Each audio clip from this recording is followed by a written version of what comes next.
They say mountain air can clear your head. Mine cleared the last fantasy one had about my own son.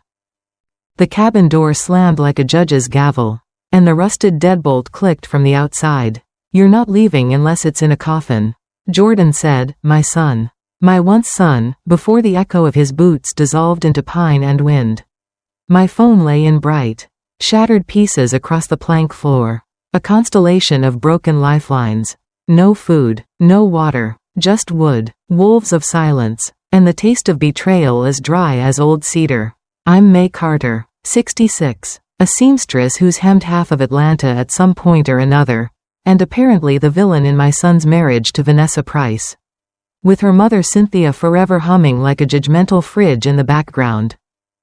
If you're wondering how a woman who stitched prom dresses by lamplight so her boy could wear new sneakers wound up locked in a Blue Ridge cabin while he sailed the Caribbean, let me start where the seams began to pop. I used to say motherhood is a verb you do with both hands. Mine are a map of calluses and tiny needle nicks. A life charted in straight lines and backstitches. When Jordan's father left with a suitcase and a silence, I put away my own dreams the way you fold a pattern back into its envelope, carefully, promising yourself you'll take it out again someday. Someday, turned into double shifts and second-hand coats and the miracle of exact change at the register. The first time kids mocked Jordan's shoes, I returned the dress I'd hidden on layaway and bought him the best pair in the store. He slept. I cried. We both won. That's how you build a son, one small mercy after another, stacked like quilt squares until they feel like a future. He grew into the kind of man who left for work in a pressed shirt and came home with stories about math that danced, engineering. He said, as if the word itself had wings. I would have ironed the sky for him if it helped. Then came Vanessa, suit sharp as a paper cut, smile that never quite reached the pupils. She measured rooms in square footage and people in resale value. The first night I served her pot roast, she ate like she was grading me. So quaint, she said about my Grant Park house. But her eyes said, tear down. Jordan didn't see it, or wouldn't. Love can be a hood ornament. You think you're going somewhere while you're just shining on the front of someone else's car. Now, in this cabin that smells like old rain and mouse secrets, I press my ear to the door and hear only the Blue Ridge breathing. Panic tries to unzip me from the inside. I breathe instead, slow, stubborn. Seamstresses know, when a garment comes apart, you don't sob, you find the thread. You start again. You stitch your way out. I thought the first stitch would be memory, but it was the moment at the wedding when Vanessa's fingers tightened on Jordan's hand. Not like love, like a claim. The wedding cost more than my little Grant Park house was worth. $20,000 for flowers alone, roses that looked like they'd never smelled dirt. I sat in the front row wearing a green dress I'd bought on clearance, smiling so wide my cheeks ached, pretending I belonged. But the truth? I felt like a misplaced coat at someone else's party. Vanessa floated down the aisle in silk so white it hurt my eyes. Her smile gleamed, but when the officiant spoke about honoring parents, she squeezed Jordan's hand with a grip that whitened her knuckles. That wasn't love, it was possession. I knew it, and my heart knew it, but my son only saw devotion. At the reception, I offered to help with the cake, the photos, even clearing tables. Vanessa waved me off with that syrupy tone I had already learned to fear. May, you should sit. We've got professionals for that. She meant stay out of the way. Later that night, I hosted a small supper at my house for family, real family. While I washed dishes, I heard voices drifting in through the cracked kitchen window. Vanessa's voice was sharp as broken glass. Jordan is too soft with his mother. She thinks she can still run his life. Those days are over. Cynthia chuckled in reply. That's right, honey. Men need wives to open their eyes. Otherwise, meddling mothers ruin everything. I froze, soap bubbles trembling on my hands. My stomach dropped like a hemline cut too short. The women I had tried to welcome, the ones I had cooked for, bought gifts for, learned new recipes for, they were planning my exile right there in my backyard. And Jordan? He either didn't know or didn't care. That night, as I tucked away the dishes, tears streaked down my cheeks faster than I could wipe them. My son's new family had drawn their battle lines, and I was standing on the wrong side. I thought it was just talk that night in the yard, but weeks later, when Jordan came for Sunday lunch, I learned just how sharp their knives had become. Sunday lunches had been our ritual. Chicken stew simmering on the stove, cornbread cooling on the counter, and Jordan walking in with that easy grin that used to light up my whole house. But 3 months after the wedding, he arrived alone, no Vanessa trailing him like perfume. For a moment, my heart lifted. I thought maybe I had my boy back. He kissed my cheek, sat at the table, and pushed the food around his plate like a man distracted. Finally, he set his spoon down with a clatter that rattled the salt shaker. "Mom, we need to talk." I braced myself, hands still wet from rinsing dishes. "About what, sweetheart?" He didn't look at me. "Vanessa and I think it's time for some space. All these visits, it's hurting our marriage." Space. The word landed like a brick in my chest. "Jordan, you only come once a week. How can that hurt anything?" He finally looked up, and his eyes were cold. "Exactly. Once a week is too much. I'm 30 years old, Mom. I can't keep being responsible for your happiness." My knees went weak. I gripped the edge of the table like it could anchor me. "I never asked you to be responsible for my happiness. I only asked you to love me the way I've loved you." He sighed, repeating words that weren't his. They belonged to Vanessa, every syllable dripping from her tongue. "Love shouldn't be a prison. You need to accept I have a new family now. You can't keep living through me." He left half the stew untouched. I sat at the table long after the door closed, staring at the steam fading from his plate. The food grew cold, and something in me did too. For the first time, I wondered if all my sacrifices, every dress returned, every double shift worked, had been for nothing. I thought things couldn't get worse, but the day he borrowed $5,000, I realized my son hadn't just drifted away, he'd learned how to take. It was a gray Tuesday in November when the knock came. Jordan stood in the doorway. Sharp suit, expensive cologne, but his eyes darted like a boy caught stealing cookies. "Mom, can you help me out? Just a little loan." "How much is little?" I asked, already bracing. $5,000. Vanessa's car broke down, and, well, her job requires something more elegant. "It's just temporary. I'll pay you back in 3 months." 5,000. That was nearly every dollar I'd scraped together for emergencies, roof repairs, doctor bills, the rainy day fund I prayed I'd never need. I wanted to say no. The word pressed against my lips. But then he smiled, the same sweet curve he wore when he was 12. Holding up a math medal I'd worked weekends to afford tutoring for. And my no dissolved into yes. I handed him the check the next morning. My stomach a knot. 3 months passed. Then 4, then 8. Every time I asked, he had a new excuse. Unexpected expenses, Vanessa's work trip, car repairs. My money was gone, swallowed into the black hole of their lifestyle. Then came the flu. 1 week, fever spiking to 104. Shaking so hard I couldn't hold a teacup. I called him, voice trembling. "Jordan, I need you. I'm scared." "Mom, I can't. Vanessa and I have an appointment with the architect. It took months to book him. He's the best in Atlanta." I begged. He brushed me off. "Marlene says, Vanessa says, you need to take care of yourself like an adult. It's just the flu." He hung up before I could even whisper goodbye. For 2 weeks, my neighbor Ann nursed me back with soup and aspirin. My own son never called once, not even to see if I was still breathing. When I finally stood steady on my feet again, I looked in the mirror at my hollowed cheeks and bloodshot eyes. Something inside me had shifted. I wasn't just a mother anymore. I was a woman learning the sharp truth. Sometimes your child isn't your shelter. Sometimes he's the storm. And the next time Jordan asked me for something, his precious Vanessa's favorite lasagna, I gave him the one thing he never expected from me: no. The phone rang one Thursday evening. I recognized his voice immediately. Brisk, like a man calling in an order. "Mom, can you make that lasagna Vanessa loves? Her parents are coming for dinner." And it'd impress them. For 30 years, my answer had always been yes. Yes to meals, yes to loans, yes to last-minute favors that bled me dry. But this time, something inside me stood up straighter. "No," I said, simple as a stitch. Silence. For a moment, I thought the line had gone dead. Then his voice came back. Incredulous. No? What do you mean, no? What kind of plans could you possibly have? My own, I said firmly. I'm not available whenever you snap your fingers. Especially after you ignored me when I was sick. You didn't care if I was alive or dead.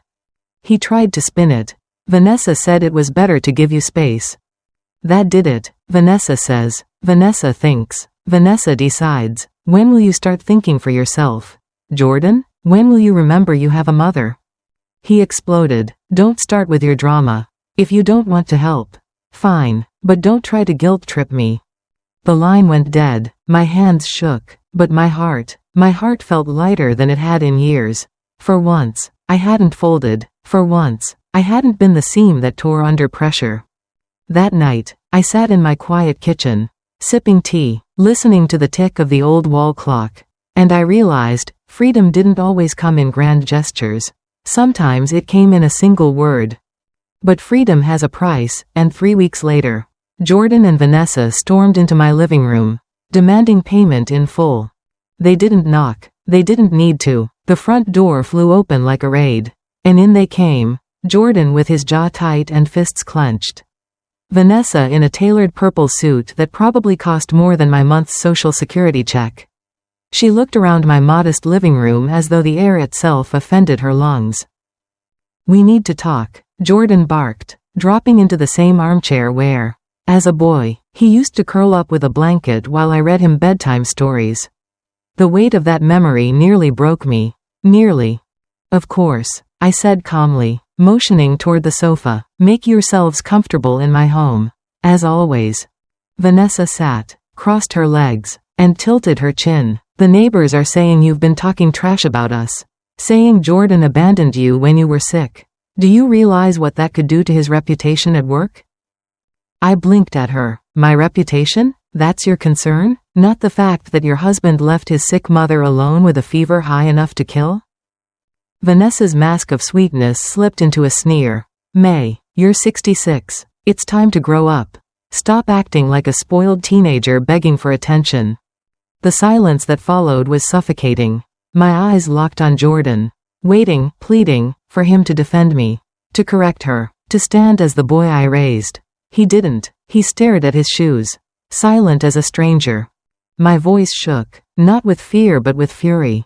So that's it? You'll let her speak to me like that? In my own house? Finally, he looked up, and there was no guilt in his eyes. No shame, just irritation. She's not disrespecting you. She's telling the truth you don't want to hear. You can't keep playing the victim. Victim. The word sliced through me like a fresh needle through fabric.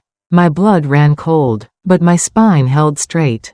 Victim? After everything I've done? Double shifts to pay your tuition. Mortgaging my home so you could become an engineer. Sacrificing every chance I had to be happy. You call that me playing the victim? His reply came like a hammer. No one asked you to do that. Mom, those were your decisions. The world tilted. My sacrifices, 40 years of them, dismissed as foolish mistakes. A calm colder than ice filled me. You're right, I said, my voice strange even to my own ears. They were my decisions, and now, I'm making another one. I walked to the small cabinet by the window, pulled out my will, and held it up. For years, you were the sole beneficiary. But no longer. Slowly, deliberately, I fed the document into the shredder. Strips of paper fluttered down like confetti at the world's cruelest parade. Vanessa shot to her feet. You can't do that. I just did, I said, and for the first time in years, I smiled. What they didn't know was that the shredder was just the beginning. I had an entire archive waiting downstairs. Proof sharp enough to cut them to pieces. Jordan lunged forward as if he could snatch the shredded paper back from the blades. But all that remained were thin ribbons curling in the bin like dead snakes. His face twisted, pale with something between rage and disbelief. Mom, what did you just do? I folded my hands calmly. Like a schoolteacher waiting for the class to settle. I made a choice. The same way I once chose to mortgage my home for your education. The same way I chose to work until my fingers bled so you could have more than hand-me-downs. This time, I chose myself. Vanessa's voice cracked an octave higher. her polished composure splintering. "You can't disinherit your only son over an argument. That house, those savings, they're supposed to be our future." The way she said our made bile rise in my throat. My money, my life's work, spoken of as if it were their birthright. "Interesting," I said coolly. "When it suits you, I'm a dramatic old woman. But when inheritance is at stake, suddenly I'm the guardian of your future." Jordan's hands clenched into fists. His voice dropped into a low, dangerous register. "You're going to call your lawyer. Tomorrow morning, you'll rewrite the will with me as sole heir." I tilted my head, studying him as though he were a stranger, which, in truth, he was. "Or what, Jordan? What happens if I don't?" He took a step closer, eyes dark. "Or you'll find out what it really means to be alone. No son, no money, no one to take care of you when you're frail and 80. Do you think strangers will look after you?" Once, his words might have gutted me. But that night, they only confirmed what I already knew. I was alone. And I was still standing. I'd rather die in a nursing home cared for by strangers than live as the emotional slave of a son who despises me. I said, steady as steel. Vanessa laughed bitterly, but there was a quiver in her voice. "She's lost her mind. Henry, Jordan, do something. Your mother has completely snapped." My gaze never wavered. "On the contrary," I said, "for the first time in decades. My mind is perfectly clear." The room went quiet, thick with the stench of their panic. Neither of them knew that beneath their feet, in the basement, I had been preparing for this very moment. Evidence lined the walls like a quilt of truth, each piece stitched together with patience. And soon, I would lead them downstairs, into the archive that would unravel every lie they'd built around me. The living room still hummed with the echo of Jordan's threat, but my heart had gone strangely calm, like a lake just after a storm. I rose from my chair with deliberate slowness, letting them watch every careful step. "If you want answers," I said softly, "follow me." Vanessa narrowed her eyes. "Where are you going?" I offered a smile sharp enough to cut glass. "To show you something important. Something that belonged to your grandfather. Jordan, a keepsake you might appreciate." Curiosity hooked them just as I knew it would. Jordan's face softened at the mention of his grandfather, a man who had once been his hero. Vanessa tugged at his sleeve, clearly suspicious, but greed and nostalgia make impatient companions. I opened the basement door. The hinges groaned in protest, the stairwell yawning below like a throat ready to swallow. The three of us descended slowly, the steps creaking under every shift of weight. The dim bulb at the landing flickered, throwing shadows across the walls. Jordan hesitated, even at 30. He still remembered his childhood fear of this basement. I flipped the main light. Their mouths fell open. Every wall was covered, photographs pinned in neat rows, bank statements taped edge to edge, transcripts of phone calls, screenshots of text messages, a living, breathing archive of every insult, every theft, every plan whispered when they thought I wasn't listening. Jordan staggered forward, scanning the notes in horror. One page documented every dollar he had ever borrowed from me, $47 in total. His promises to repay written in his own hand. Vanessa snatched up a folder, her manicured nails trembling. Inside were printed transcripts of her sneering comments. "Old May is nothing but an ATM with arthritis." Her face blanched. This is illegal. You can't record private conversations." I folded my arms. "In my home, I can. Protecting myself from abuse isn't illegal. It's survival." In the center of the room, on the workbench, a laptop glowed. On the screen, 3 small video windows flickered. My lawyer, a caseworker, and Mark Ellison, the local journalist. Their voices rang out in unison. "May, are you all right?" We heard everything. Vanessa lunged toward the computer, panic overtaking her polish, but I closed the lid with a snap just before her hand reached it. "Too late," I told her. "Every word you spoke tonight is recorded, backed up, and already sent to safe hands." Jordan's face drained of color as he realized, this wasn't just a mother's rebellion. This was a full-blown case, and I held every piece of evidence in my hands. Jordan sank into an old wooden chair, the same one he used to spin circles in when he was 10. Back then, he'd giggle until he fell over, and I'd scold him for nearly cracking his head open. Now, he sat hunched forward, head buried in his hands, looking like a man watching his own future go up in flames. "Mom, what have you done?" His voice was hoarse, strangled.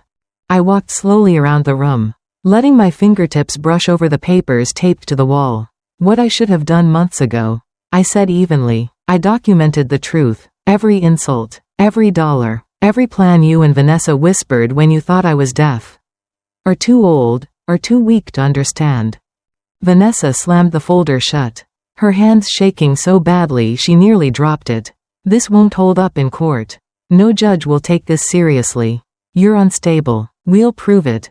I turned to her, my gaze steady. "I'm not the one who tried to ship a healthy 66-year-old woman off to a nursing home so you could demolish her house for profit." Her face went pale, but her mouth wouldn't stop. "You can't disinherit your own son. It's unnatural. Judges will see that." I pulled out another sheet of paper, a fresh will. Signed that very morning. I laid it gently on the workbench, like a seamstress presenting her final garment.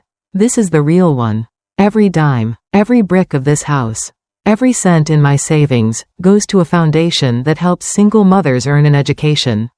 Women like me, women who won't make the mistake I did, sacrificing everything for a child who grows up to despise her." Jordan jerked upright, his eyes wide as he read the lines. No, this can't be real. You couldn't." I stepped closer, my voice calm, almost tender. I did." Vanessa's polished mask cracked completely. "You witch," she hissed, her voice shaking with rage. "You've ruined us." I lifted my chin, unafraid. "No, Vanessa, you ruined yourselves. I just kept the receipts." Upstairs, the sound of tires crunched on my driveway. The police had arrived. And for the first time in years, I felt truly safe. The crunch of tires on gravel echoed through the basement like a drumbeat of justice. Vanessa's head whipped toward the sound, her face draining of color. Jordan stood frozen, torn between panic and fury, like a boy caught red-handed but still daring to argue it wasn't his fault. I climbed the stairs slowly, savoring every creak of the wood beneath my feet. For years, I had walked these steps carrying laundry baskets, groceries, or the weight of my son's disappointments. Tonight, I carried something far heavier and far more liberating, the truth. At the top, I opened the front door. 2 uniformed officers stood there, their expressions professional but kind. "Miss Carter?" one asked. "We got your call. Is everything all right?" Behind me, Jordan's voice rose in desperation. "Don't listen to her. She's confused, she doesn't know what she's saying." Vanessa added, shrill and trembling, "She's unstable. You can't take her word for anything." I stepped aside, gesturing toward them both with a calm hand. "Officers, these are my son Jordan and his wife Vanessa. They threatened me in my own home. He destroyed my phone. They demanded I change my will under duress. Everything is documented, audio recordings, bank statements, witness testimony. It's all ready for you."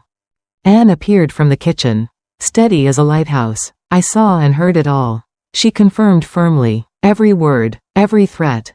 The officers exchanged a glance, their faces tightening. One pulled out a notepad while the other spoke gently to me. "Miss Carter, do you wish to press charges?" Behind me, Jordan stumbled forward, eyes wide, palms open as if he could still cradle my heart the way he once had. "Mom, don't do this, please. I'm your son. We can fix this." I looked at him, and for a moment, just one, I saw the little boy who once crawled into my bed after nightmares. But then I remembered the fever, the phone call he never returned, the lasagna request that came before an apology. The boy was gone, only this stranger remained. "Yes," I said clearly, my voice steady, "I want to press charges." And as the officers led my son and his wife out of my house, handcuffs glinting under the porch light, I realized I wasn't losing family, I was finally reclaiming myself. The porch light bathed the scene in a pale glow. Jordan's wrists gleamed silver as the officer cuffed him, the click of metal sharp as a sewing shears closing. Vanessa shrieked, tugging at the officer's arm. "You can't do this. Do you know who my husband is?" He's an engineer. He has a reputation. The officer cut her off. Ma'am, calm down. You're both being escorted for questioning. Anything further will be handled at the station. Neighbors had gathered along the sidewalk, their silhouettes framed in the soft glow of porch lamps. Whispers buzzed, carried by the crisp Atlanta night air. I caught Anne's eye. She gave me a small, proud nod. Jordan twisted his head back toward me as they led him to the cruiser. His eyes glistened, but the tears weren't for me, they were for himself. For the life slipping away in front of witnesses. Mom, please, don't let them do this. I'm your son. I'm all you've got. I folded my arms, holding myself steady. No, Jordan, you were all I had. But you chose to throw that away. Vanessa spat venom as they pushed her into the back seat. You'll regret this, May. You'll die alone in that shabby house. And no one will remember you. I didn't flinch. Better alone in dignity than surrounded by thieves in silk. I replied, my voice carrying into the night like a hymn. The cruiser door slammed shut, cutting off her rant. The flashing red and blue lights washed over the front of my house, illuminating every crack in the paint, every wrinkle on my face. For once, I didn't see flaws, I saw survival. The officers promised to follow up with formal statements in the morning. When they drove off, silence draped over the neighborhood, the kind of silence that feels earned. Anne came to my side, sliding her arm through mine. You did it, May, you really did it. I looked at her, my voice hushed but fierce. For the first time in decades. Anne, I feel free, free from their hands, their voices, their claws in my life. If this house is all I have left, then I'll fill it with peace instead of poison. But freedom has a long shadow, and in the weeks that followed, their downfall became the headline that would change everything. The story hit the papers within a week. Mark Ellison, that sharp-eyed reporter from the basement video call, had pieced everything together with a surgeon's precision. His headline blared across the Sunday edition of the Atlanta Journal. The price of indifference, when children become predators. It was everywhere, front page, online, even whispered over coffee in church basements. Neighbors I barely knew stopped me on my morning walks, pressing my hands, murmuring, you were brave. May, you spoke for all of us. Jordan's company dropped him faster than a hot iron. Unbecoming conduct, they called it. His bosses didn't want an engineer with a scandal tied to elder abuse. Vanessa fared no better. Her clinic fired her after patients' families began calling, demanding to know why a woman accused of manipulating an elderly mother-in-law was allowed near vulnerable people. For them, life unraveled quickly. For me, it unraveled slowly, stitch by stitch. Reporters camped on the curb. Old friends rang me up out of the blue. Some praised me, others whispered that maybe I'd gone too far. But when I lay down at night, head sinking into my pillow, I felt something I hadn't felt in years, peace. Yet peace has a strange echo. Some nights, I'd hear Jordan's voice in my head. Younger, sweeter, Mama, can I have 5 more minutes before bed? Or I'd see him at 12, proud with his math medal. The ache of that boy's absence was sharper than any needle. Anne noticed. One evening, she poured me tea in her kitchen. You're mourning the boy you raised, not the man he became, she said gently. I nodded, unable to speak, because she was right. And just when I thought the chapter was closed, a knock came at my door, 3 months later, that nearly ripped the seam open again. It was a damp March afternoon, the kind where the sky sits low and heavy like a wet quilt. I had just set a kettle on the stove when the knock came, 3 short raps. Hesitant, almost apologetic. For a moment, my chest tightened. I knew that rhythm. A boy's knock. My boy's knock. When I opened the door, Jordan stood there, thinner than I'd ever seen him. His suit was gone, replaced by a wrinkled shirt that smelled faintly of stale smoke. His hair hung limp. His eyes were ringed in shadows. And for the first time in years, he looked older than me. Mom, he whispered, his voice cracking, can we talk?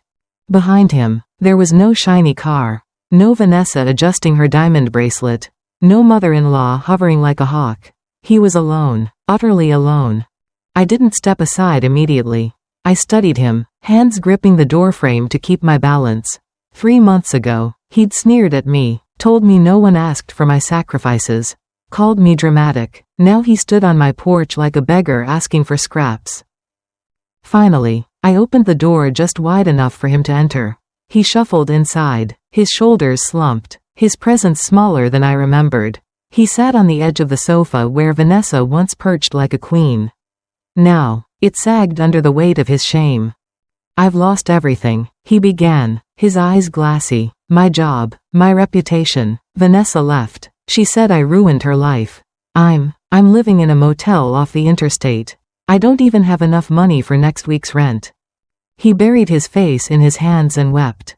The sound gutted me because it wasn't the deep, remorseful cry of a man who realized his sins.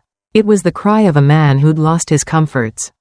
I sat across from him, hands folded in my lap, letting the silence stretch. Finally, he lifted his head, tears streaking his cheeks. "Mom, I know I was terrible to you. I know I don't deserve it. But, please, help me, just this once more." For a moment, my heart wavered. I saw flashes of the boy he used to be, the boy who once hugged me with sticky fingers after eating ice cream, who whispered secrets to me under blanket forts. But those images collided with memories sharper than knives. The night he left me sick and alone. The day he smashed my phone. The look in his eyes when he said my sacrifices were mistakes. I drew a deep breath. "Jordan," I said slowly, carefully, "for 30 years, I gave you everything. Money, time, my youth, my health, my peace. I forgave you when you didn't deserve it. Because I thought that's what mothers do. But forgiveness without consequence isn't love. It's cowardice. And I'm not a coward anymore." He flinched as though I'd slapped him. "Mom, please, I can change. I'll be better. Just don't give up on me." I shook my head, my eyes steady on his. "I don't want you to change for me. I want you to change for yourself. If you ever do. But it's no longer my job to fix you. You made your choices, and now I've made mine." He reached out, desperate, but I rose from my chair before his hands could touch me. I walked to the door, opened it, and stood waiting. "It's time for you to go." "Mom, I'm your only son," he choked, tears streaming.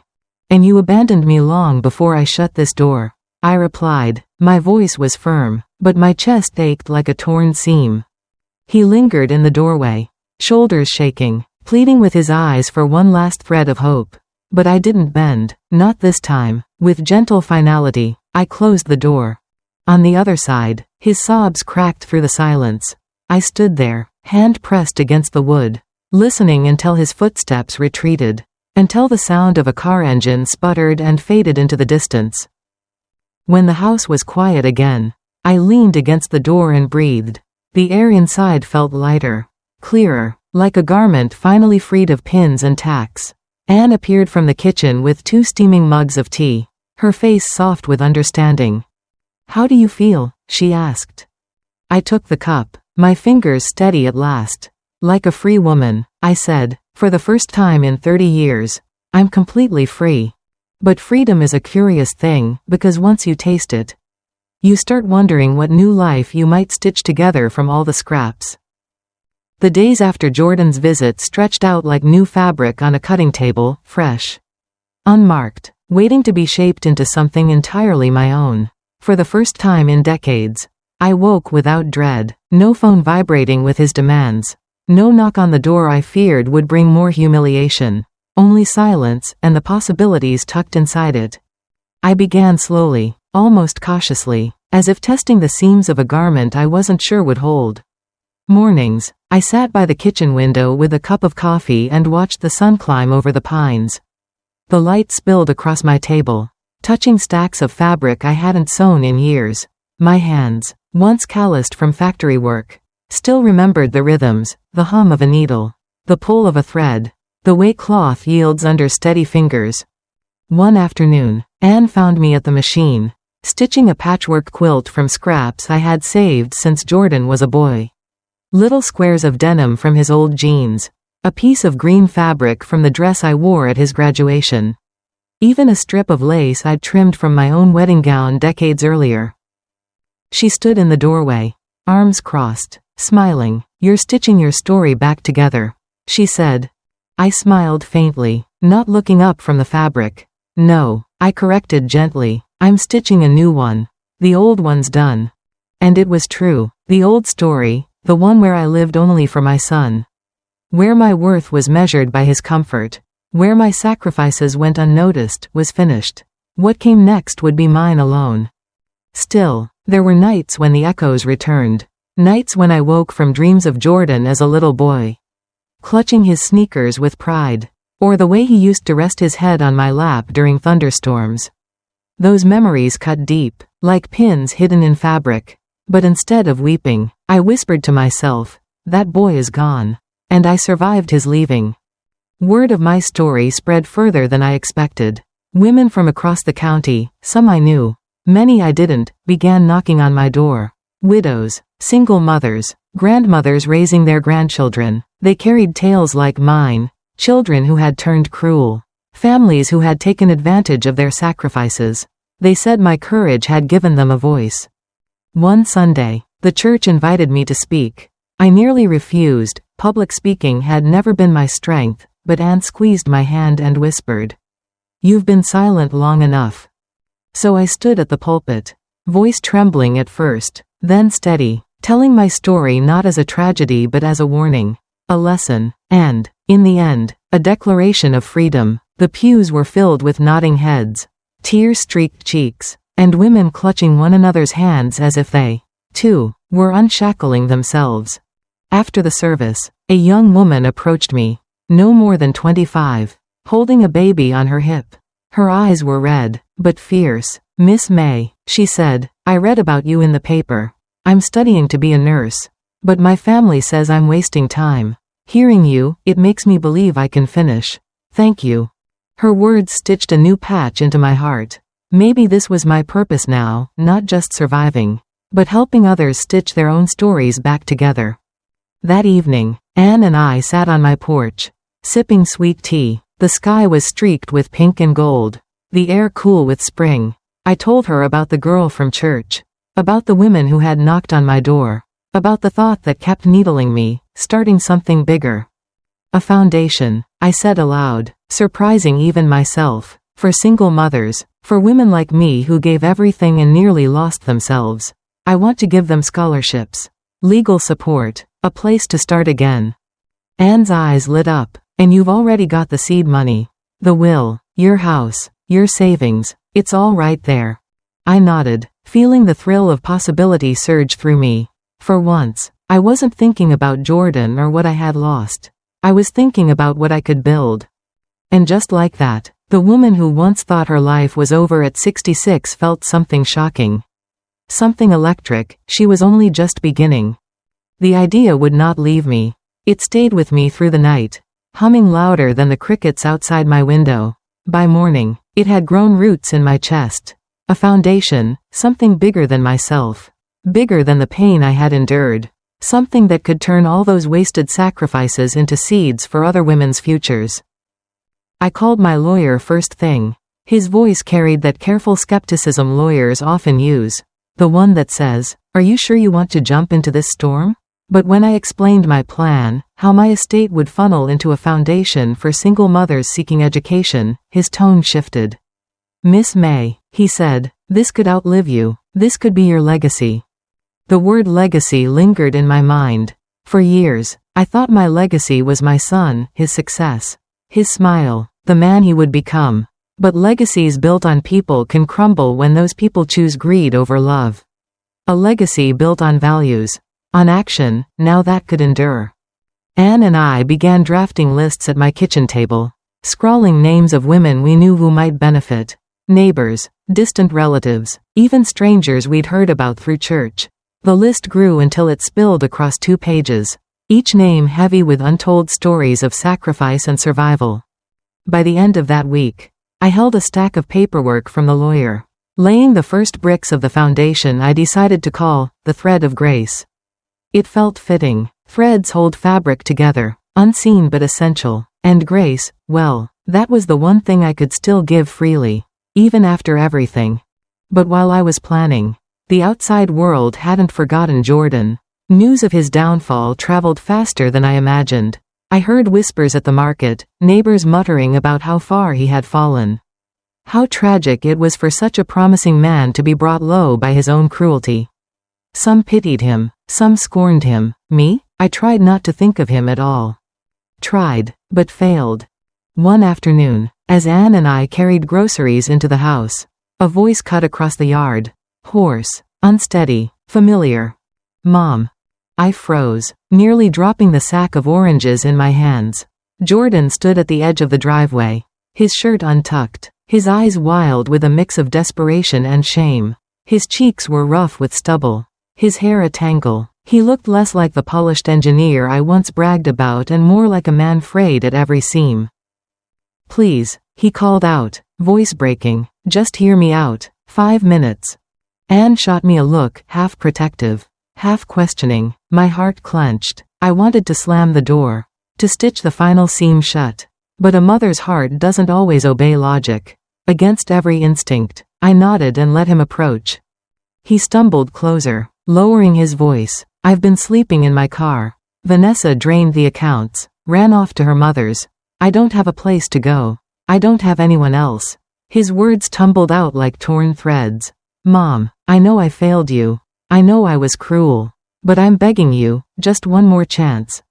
The silence between us stretched, taut and fragile. I felt Anne's hand steady on my shoulder, grounding me. My son's eyes searched mine, pleading, desperate, like a drowning man clawing for a rope. And I stood there, torn between the ghost of the boy I raised and the man who nearly destroyed me. The question pressed in on me like a needle at my throat. Was this the moment to forgive? Or the moment to finally cut the thread? The world seemed to hold its breath. Even the wind stilled in the trees, as if waiting for my answer.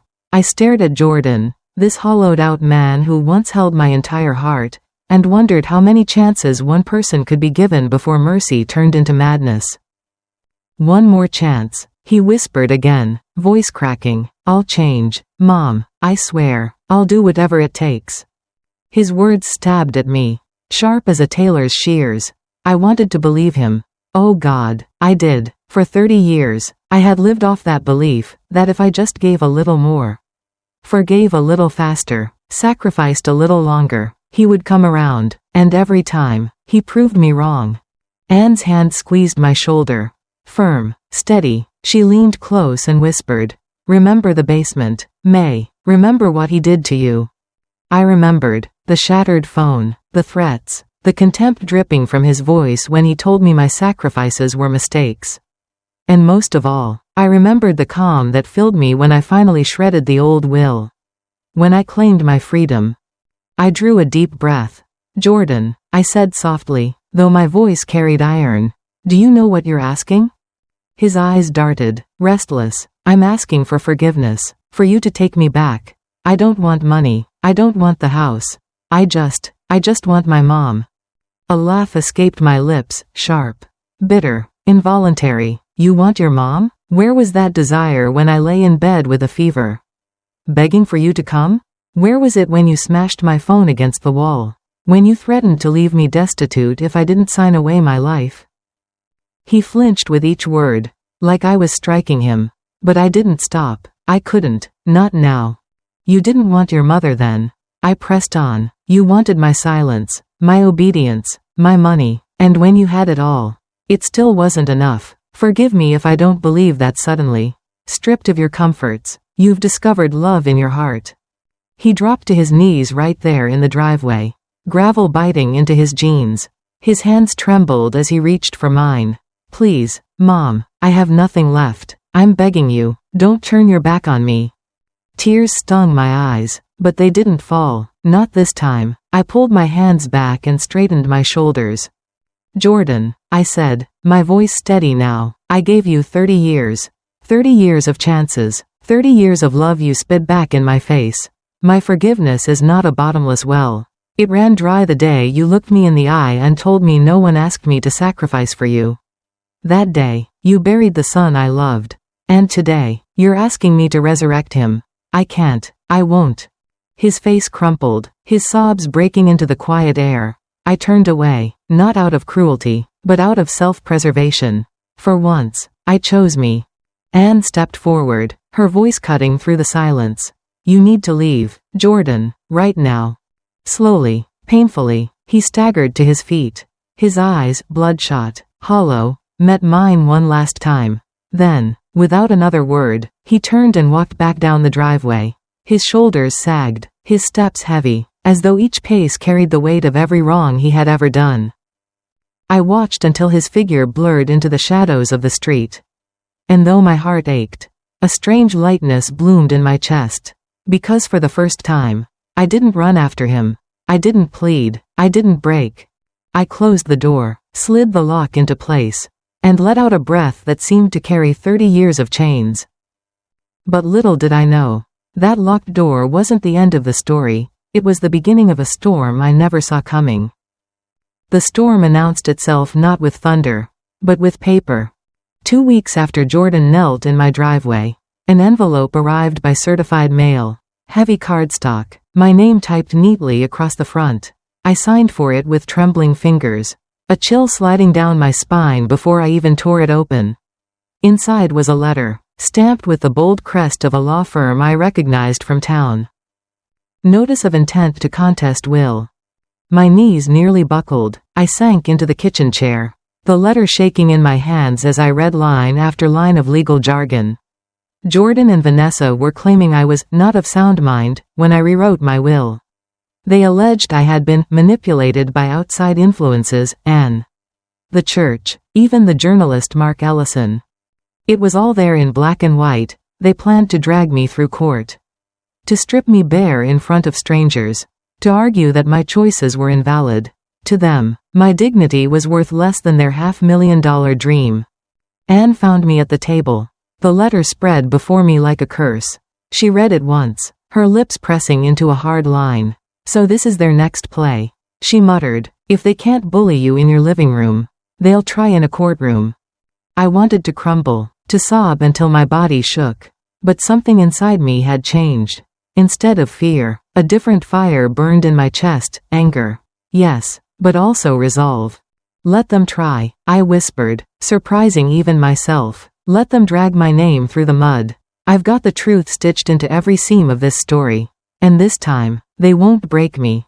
The next morning, I called my lawyer. He listened patiently as I read the letter aloud. When I finished, his voice was calm but firm. May, you've documented everything. You have witnesses, recordings, financial records. This isn't just a defense. It's a case. If they want a battle, we'll give them one. For the first time in years, I felt something like excitement coursing through me. Not because I wanted revenge, though part of me did, but because I knew this wasn't just about me anymore. It was about every woman who had ever been told her love was a mistake. Every mother who had been treated like a burden. That night, as rain lashed against the windows, I stood before the mirror in my bedroom. My reflection startled me. There was steel in my eyes.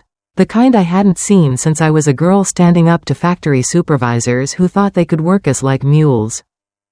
They think I'm weak, I murmured to my reflection. But they're about to learn I'm stronger than they ever imagined. And with that, I prepared for the courtroom, a stage where truth and betrayal would finally collide. The courthouse smelled of old wood and polish. The kind of place where generations of lives had been split open under the hammer of truth. My heels clicked against the marble floor as Anne walked beside me, her hand brushing mine for courage. I carried no pearls, no flashy dress, just a navy suit that fit like armor. And a stack of evidence that weighed more than any jewelry ever could. Jordan and Vanessa were already seated when we entered. They looked nothing like the golden couple who once paraded through restaurants with champagne smiles. Jordan's tie hung loose, his face gaunt. Vanessa's perfect hair was stiff with too much spray, her eyes darting like a cornered animal.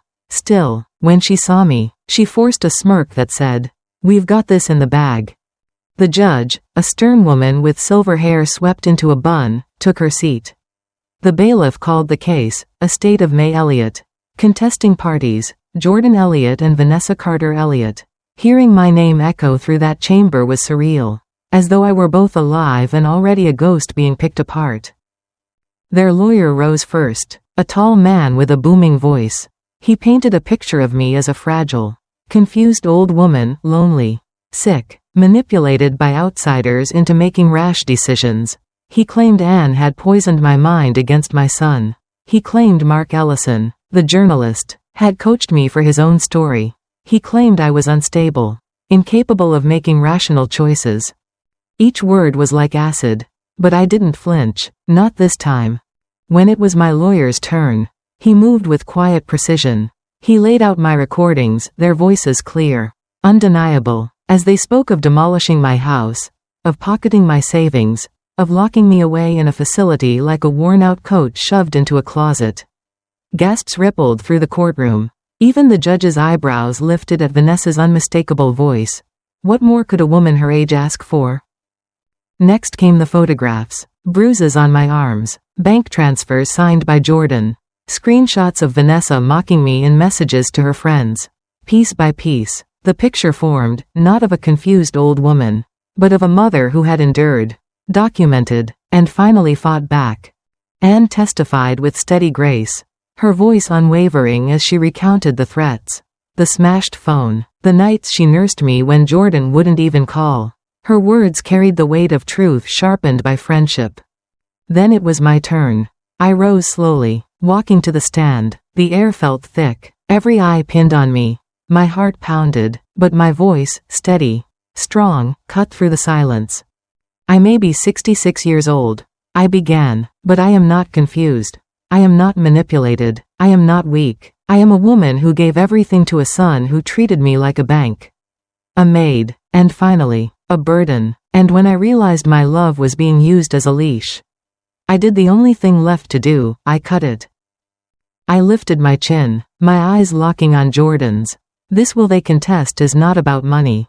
It is about dignity, and that is something I will never sign away. The courtroom was silent except for the scratch of pens and the faint hum of the lights. For the first time, I saw Jordan's face pale not with arrogance, but with fear. And in that moment, I knew the verdict would change everything. Not just for me, but for every woman who'd ever been told her sacrifices were mistakes.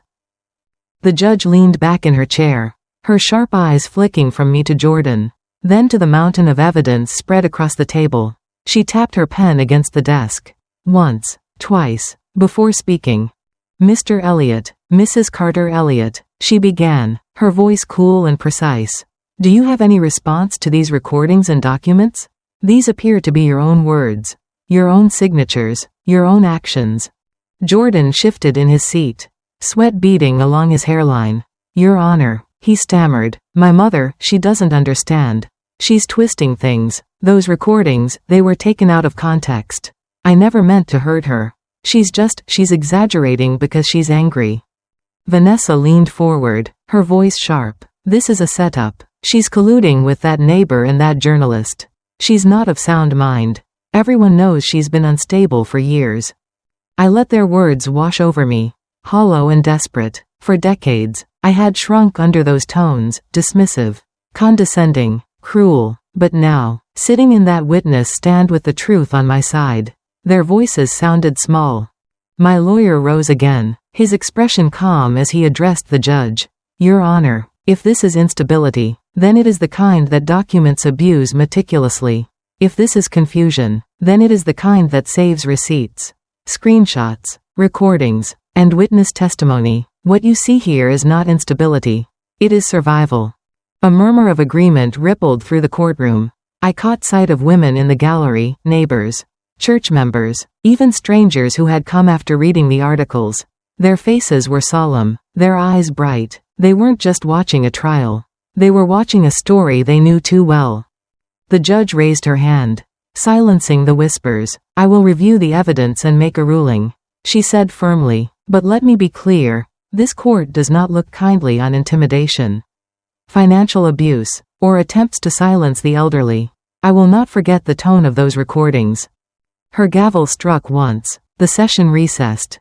As people shuffled out, Jordan caught my eye. His face was twisted, part rage, part desperation, part something that almost looked like regret. He mouthed the word, Mom, as though that one word could undo years of cruelty. I turned away, not out of hatred, but because I refused to let him use that word as a chain anymore. Anne slipped her arm through mine as we walked out into the bright afternoon sun. The courthouse steps stretched before us, crowded with reporters shouting questions, their cameras flashing like lightning. I didn't answer any of them.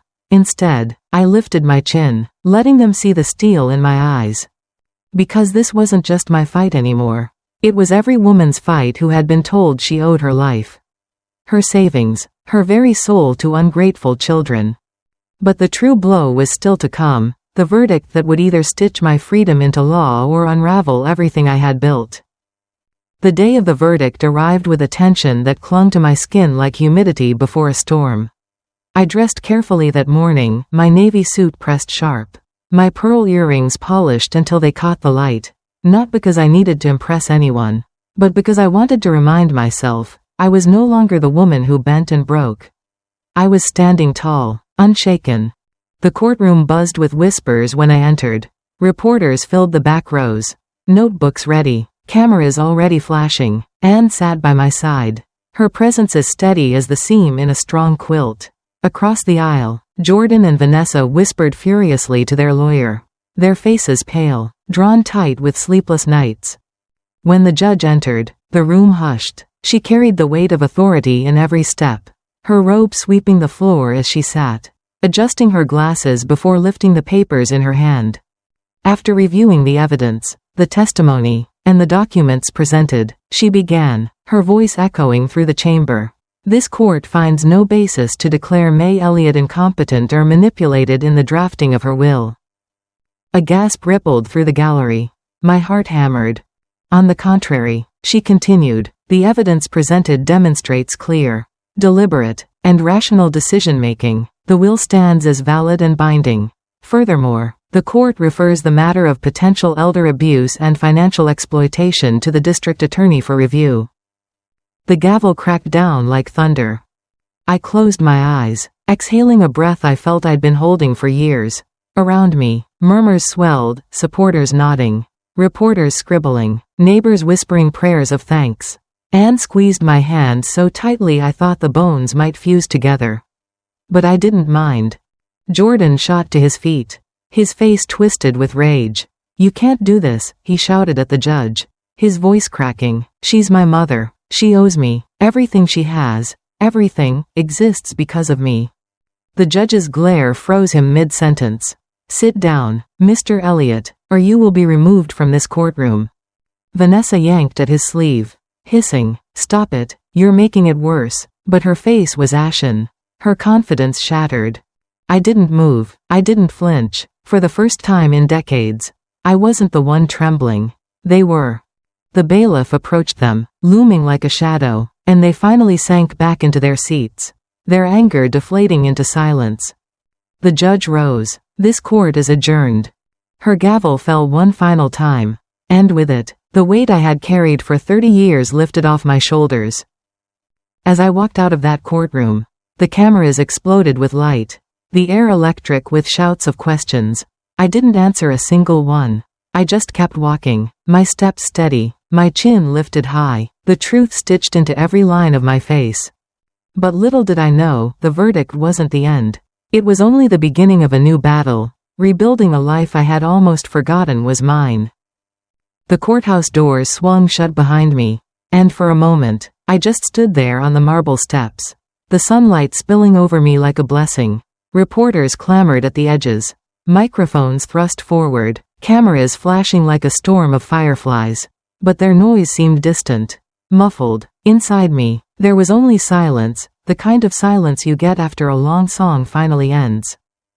Anne linked her arm through mine. You did it, she whispered, her voice thick with pride. I nodded slowly. We did it.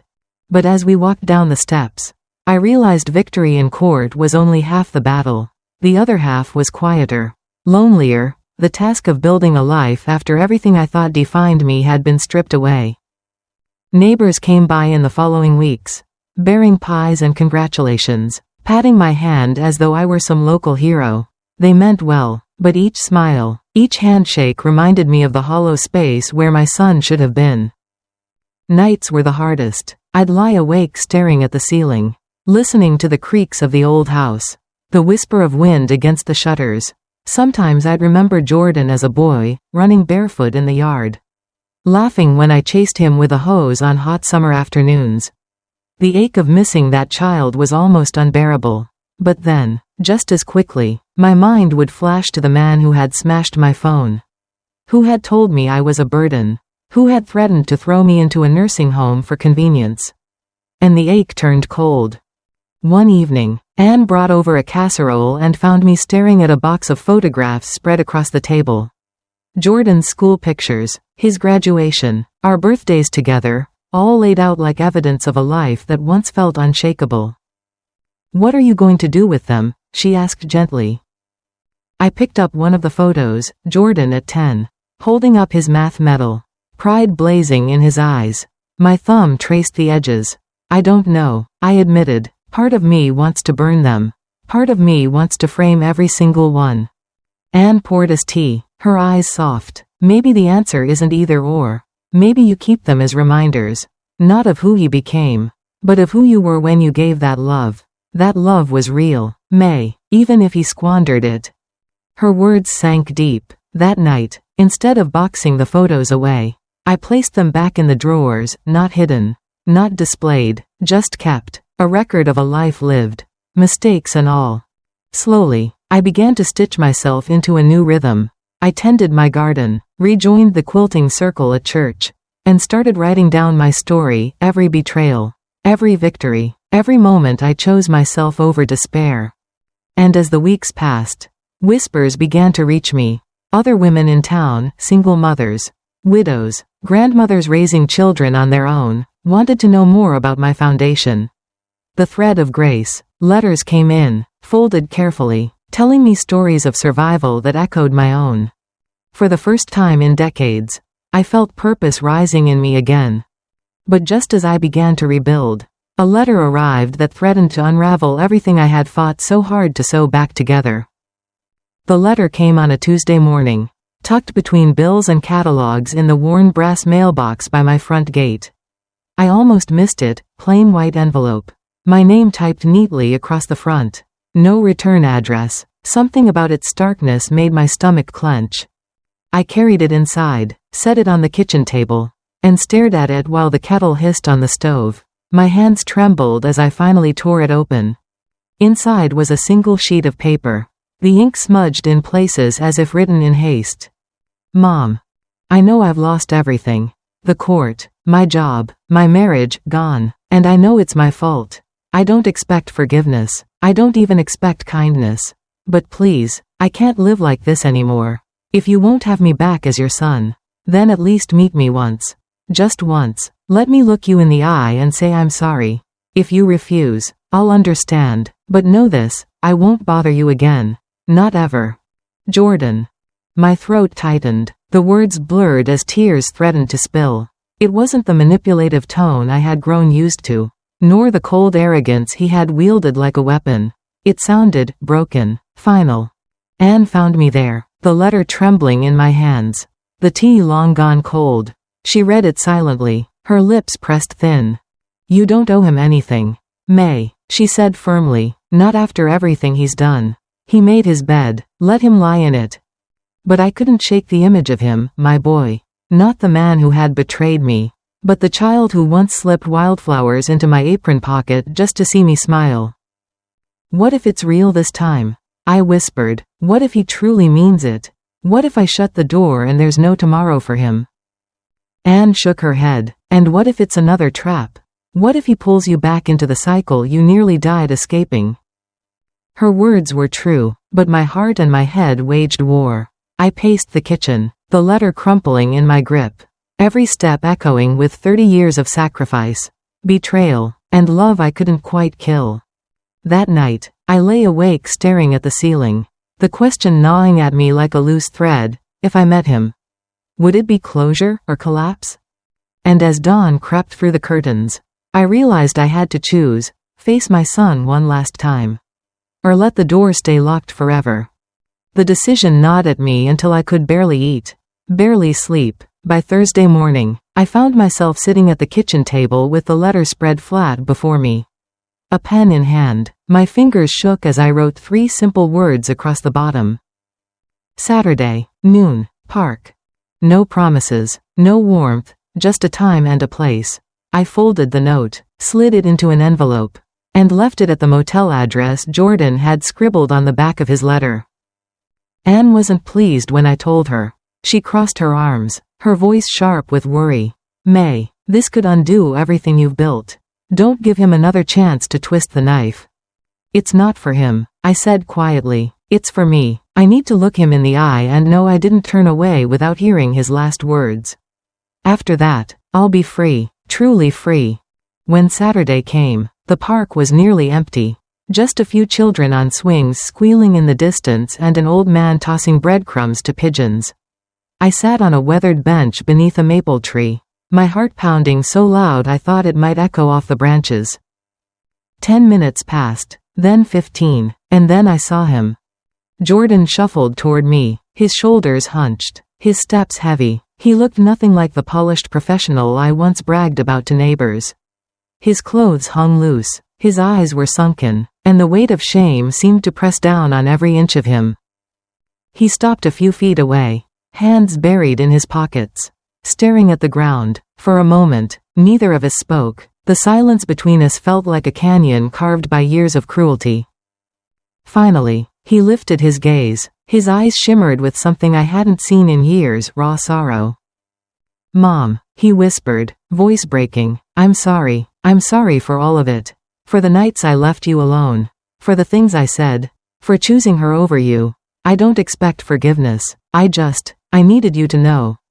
Tears welled in my eyes. But I held them back. My voice was steady when I finally answered. Jordan, do you know what sorry means to a mother who spent 30 years giving you everything? He shook his head, silent. It means nothing unless you change. And not for me, for yourself, because the boy I raised, the one who once made me believe in love and sacrifice, died the moment you chose greed and cruelty. I can't bring him back. Only you can, and I don't know if you ever will. He swallowed hard, his lips trembling. I don't know if I can, Mom, but I want to try. I closed my eyes for a long moment, then stood, my hands clenched at my sides to keep from reaching out to him, to keep from falling back into the old pattern. Then try, I said simply, but don't do it for me, because I can't be your reason anymore. And with that, I turned and walked away, the sound of his broken sobs chasing me down the path. Yet even as I left him behind on that bench, a new question clawed at me. Had I just shut the door on my son forever? Or finally set us both free? The walk home from the park felt longer than it should have. Each step seemed to echo with Jordan's sobs, clinging to me like smoke I couldn't shake off.